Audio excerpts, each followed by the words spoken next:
Welcome to our internet-based Behdini Beginners course. Today's class is 12. We'll be starting lesson 5 in section A.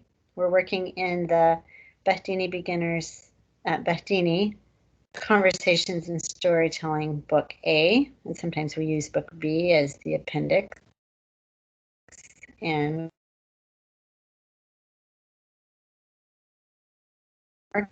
in book C.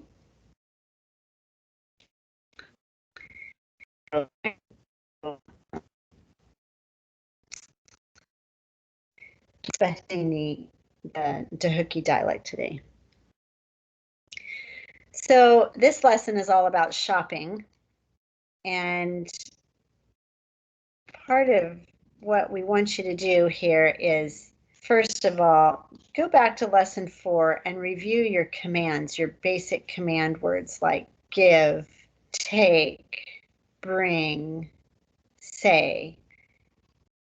And then, because all of what we're doing here in this shopping lesson is going to involve those words like give, which is bidda. So what you want to do to make this lesson really, really effective is gather some real items, such as family pictures, water, a book, and some shoes. And ask your language helper to say imperatives like, give me 3 shoes. Then do the action. Actually give him the 3 shoes. And then change roles and give commands to your helper. If you will do that with this lesson, with real items, not only will you learn the vocabulary for those real items pretty well, but you'll get used to how to use these command words that you learned in lesson 4. I'm not going to go through this with you. It's all audio recorded. Again, the audio recordings are, you can download those. The link is on page 2 in lesson 1. You can find it there. All right. So in part 2, on the next page, you're going to listen and identify the pictures. So listen to the audio recording and then point to the picture that it's saying. Now on this page, the ergative sentence construction is demonstrated with oblique case subjects. After class, use the list of food items on the next page to substitute for the bolded words. These are unmarked nouns in the direct case when they're the object. And this will help you practice the sentence structures modeled by these little characters below. So for example, you listen to the audio recordings and it says, min pashik divet. So you point to this. You go through the whole page that way. After that, you look at the next page, which has food items. And let's say you want flour, or. All right, so you take that word or in its direct case, and you come over here, and instead of saying pashik, you say or. Yes, with your language helper. Min or dvit. I want flour. And then find another word. Okay, what else do you want? Okay, I want ganame shami. I want popcorn. So you go back up there and you substitute that for pashik. Ganame shami dvit. And you point to the popcorn, or you point to the flour, or you hold it in your hands. You let your language helper hold it in her hands, and you say, I want this. And there is There is something that happens in language learning when you look at something or touch something that's a real item and you say its name in the context of a sentence that will help you to not only get that sentence structure, but also to learn that vocabulary. So do that. Go ahead and pause the video. Do that before you go on to the next thing.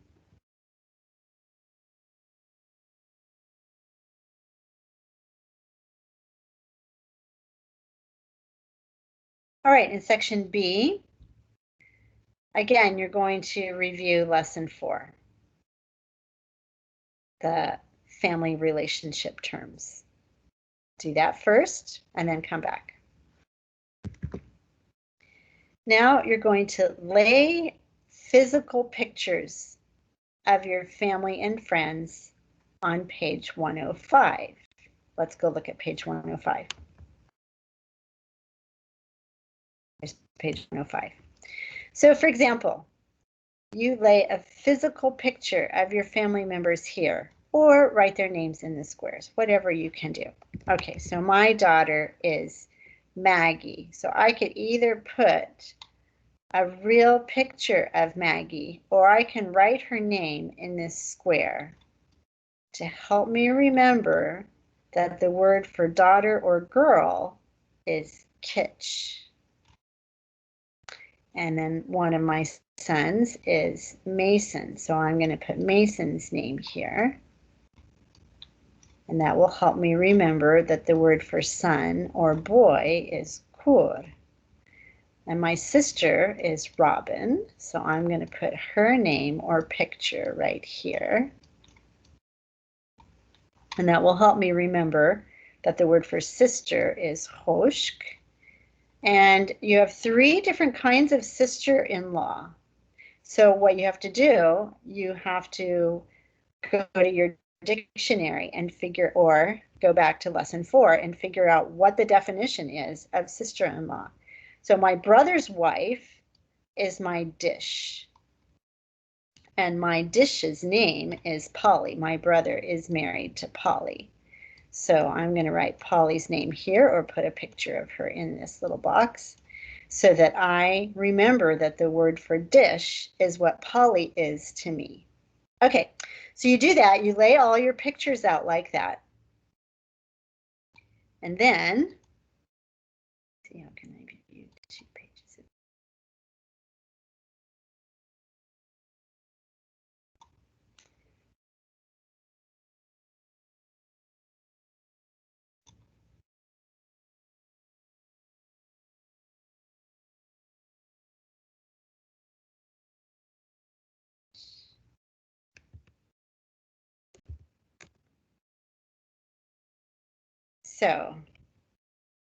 So now you're going to look at page 104 and 105 together as it is in your book. So you're going to come here. Now you're going to say the imperative. Can't read it, it's too small. You're going to say the imperatives aloud in both Kurdish and English. Do the action by pointing to the picture, for example, of the cell phone and the picture of your map or whatever. And then later practice this with your language helper. Okay. So for example, it could go like this.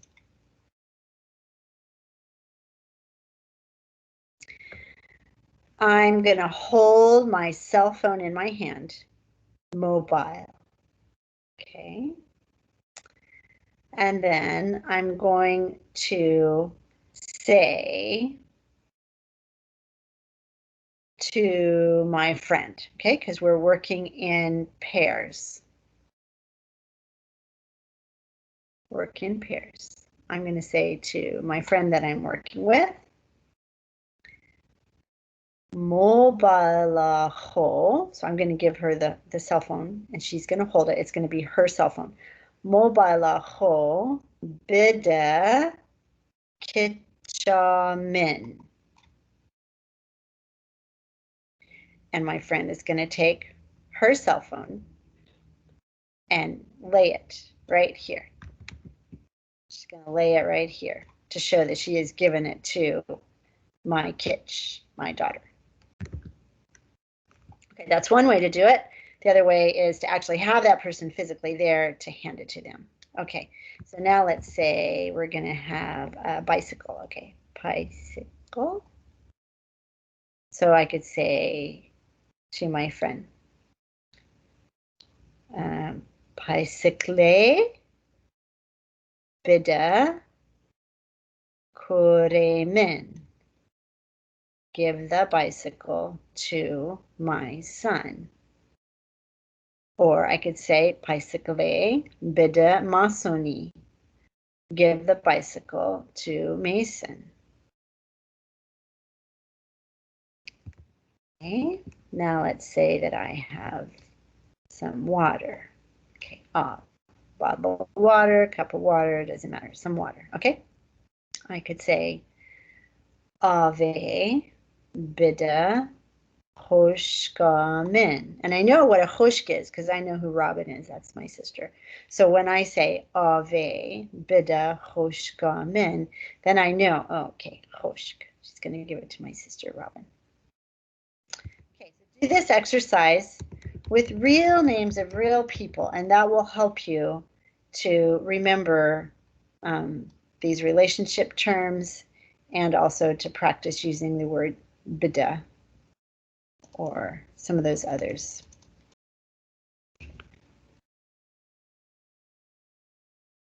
All right, then in part 2 on page 106,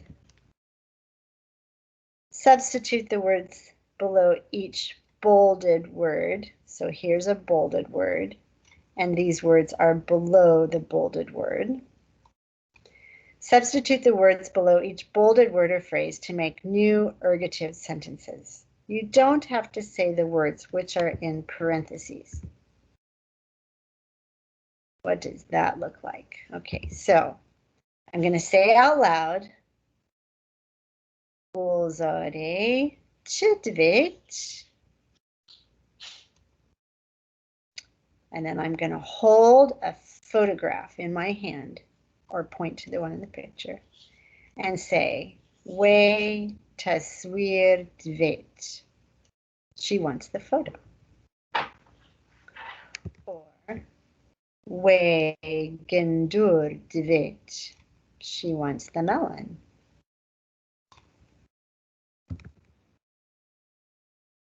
Or We saat dvit. She wants the clock.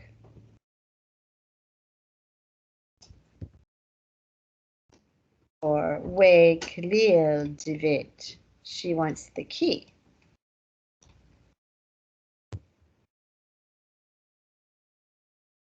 Okay, and then I can go on with the conversation and I can ask, Gulzar taswir dvit. Does Gulzar want the photo? And I can answer no or yes or no. Or I can answer taswir navit. She does not want the photo. And then I can do these other words. Gulzar gendur dvit. Does Gulzar want the melon? And I can answer, Gendur navit. She does not want the melon. And you carry on like that on this page. And you can obviously substitute any noun that you want to. And these nouns are in their direct case form, which is how they appear in the dictionary. They are not modified at all because this is ergative sentence construction where the subject is in the oblique case, the object is in the direct case, and the verb ending agrees with the object. Now these objects in this situation are all singular. If you want to do plural objects, come on down to the Ali conversation. Ali chidvit. We keloak univet seva dvain. This is the Dahuki dialect. The Zahali dialect is slightly different. So he wants 1.5 kilos of apples. All right. Now I want to substitute the word grapes. Instead of saying kilo aku nivet sevo, I'm just going to say grapes, but grapes is plural, so I'm still going to use this sentence structure. So I'll say, we titty Dvain. He wants grapes. And then if he wants to get 2 birds, I'm going to say, we do chichik Dvain.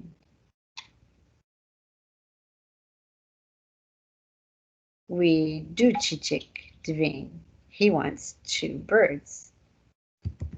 Well, now he wants 2 kilos of bananas. So I'm going to say, Ali chidvet, we do kiloid muza Dvain. And so on and so forth. And because the object of the sentence is plural, you use the plural ending on the verb because it's ergative sentence construction.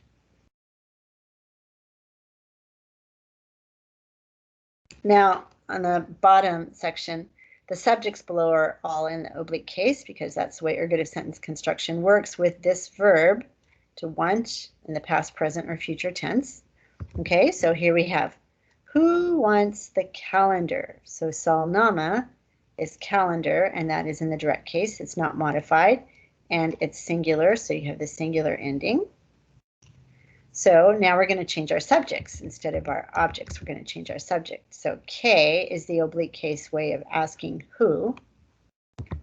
And you could say Shireen. Shireen is my name, but in the oblique case, it becomes Shirine.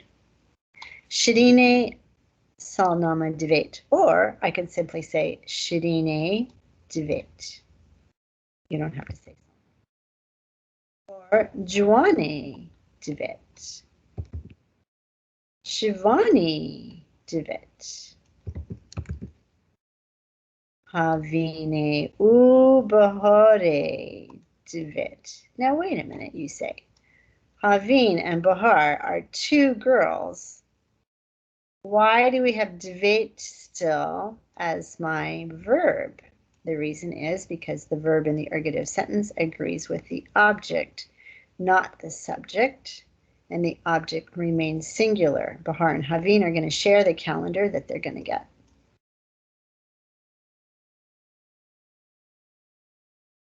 Okay, so that's how you make substitutions on that page.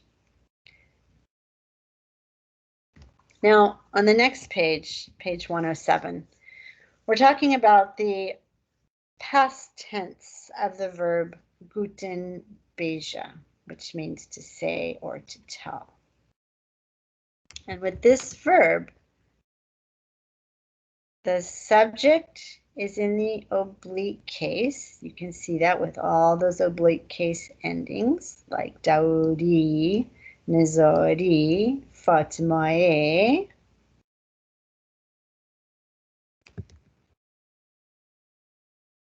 The object of the sentence is what is in quotation marks, which happens to be bubina, which means bring it to that person. Okay. What the object of the sentence, this thing that is said in the quotation marks, acts like a singular object. And so that's why you have just a T. Instead of guten, you just have the T with the nothing ending. But you're saying, but what is that E at the end of the Dahuki dialect? What is that? So let's go look at our footnote. Dahukis add a to this verb when it's followed by an indirect object. And they just do it. So you just got to go with the flow there. Police don't do it. Okay, so for example, what is my subject? Here's my subject, K. What is my object? Bubina. This is my object. And what is my verb? Gut. With the nothing ending to show that it's singular. And what is my indirect object? Oh, Shirine is my indirect object. So it's out of order because of how this verb functions. Normally it's S-O-V-I-O. But it's not that way because that doesn't make sense. So practice this sentence structure with these words here and these substitutions. Nizari, guta, min, ave, bina. Fatimai, guta, ma, bichiki, bina. Have children. Sami, guta, wan, diori, bina. Bring the gift.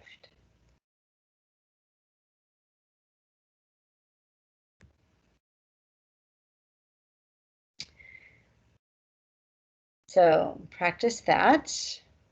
Then, part 3. With your language helper, use the pictures of your family and the other pictures on pages 104 to 107 to practice these sentence structures. So, for example, my uncle, and you will have written the name of your uncle or put a picture of him there, okay? So my uncle is John. You know that the word for my uncle is Hall, Mere Hall. My uncle is actually my aunt's husband. Okay, so my uncle wants the book. So I'm going to say,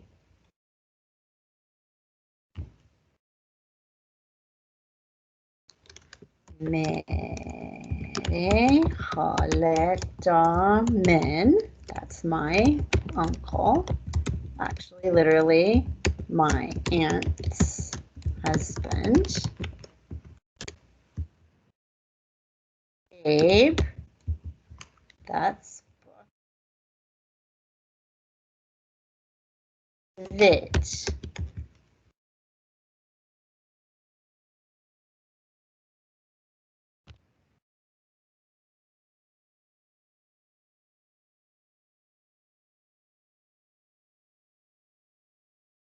Mere Haleta Min. Kitab Divit. And this helps me practice my relationship terms. It helps me practice the verb want, and it helps me get all sorts of objects in my vocabulary. He doesn't want it. So carry on with this sentence structure. Work on it with your language helper. You can write some of it up on your own, but then practice what you write up with your language helper to make sure that you're doing it correctly. Section C, spelling and pronunciation. Listen to these audio recordings. Repeat the words. Write those words and phrases in random order in your bingo game. Play it with a friend. In section D, vocabulary, you're going to use your audio recordings to go over all of this. Let me just breeze through this and see if there's anything that I need to talk to you about.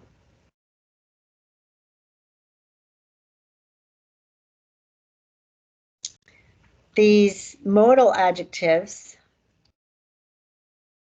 are, so what do we do?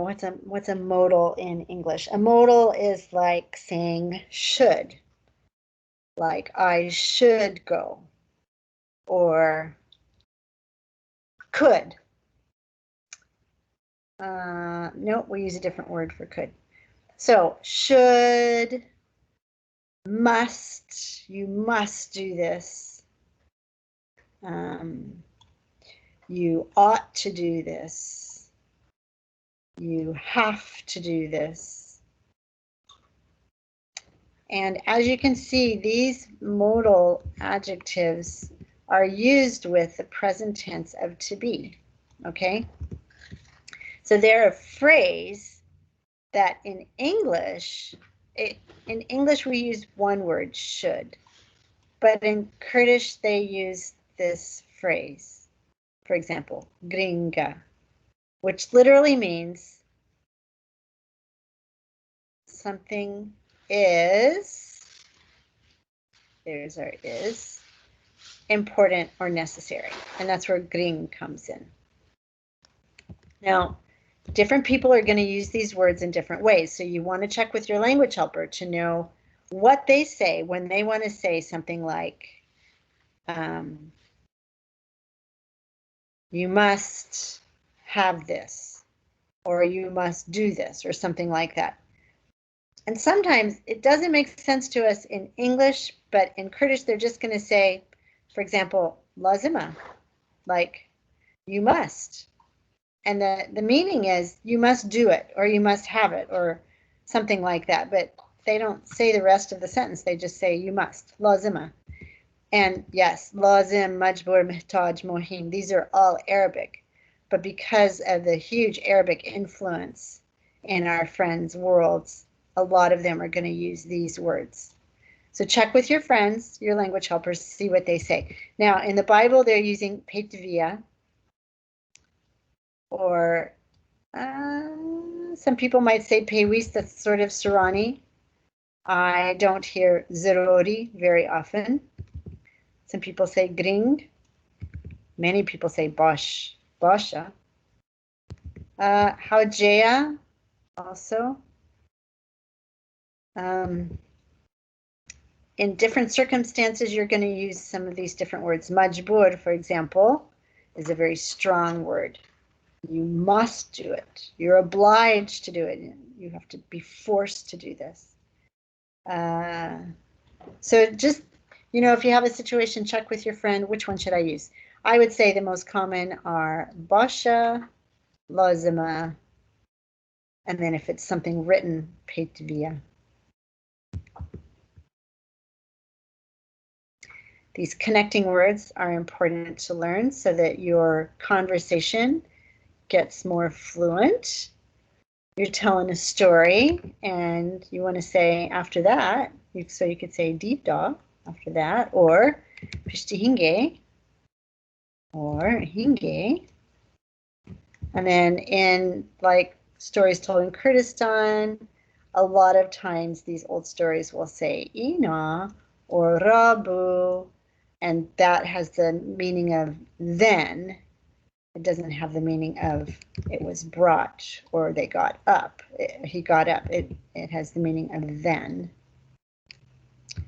And then, in your own storytelling too, you can say, Dumahike, finally, in the end, thus and such happened. Okay. So those are good words to learn so that your storytelling gets a little more fluent. These key phrases, you're going to want to memorize these. And even if you don't understand them, doesn't matter. Just memorize them. And the more you use them, and you just substitute plain, simple nouns in here, the more you say these words and these sentences, the faster this phrase will get on your lips and you'll be able to really fly with it. And it is not rude to say, he wants bananas. We tend to soften things a little bit in English with please or he would like. You do not have to do that in Kurdish. Just use a kind tone in your voice. He wants bananas. We muzdevin. And that is completely polite and it gets your point across. Then, of course, with the verb to say or tell, this also uses oblique subjects and ergative sentence construction with the nothing ending, because the thing that you say is the direct object, and that takes the nothing ending in ergative sentence construction. In section E on the next page, you're going to work with the audio recordings. Check your answers in Appendix S.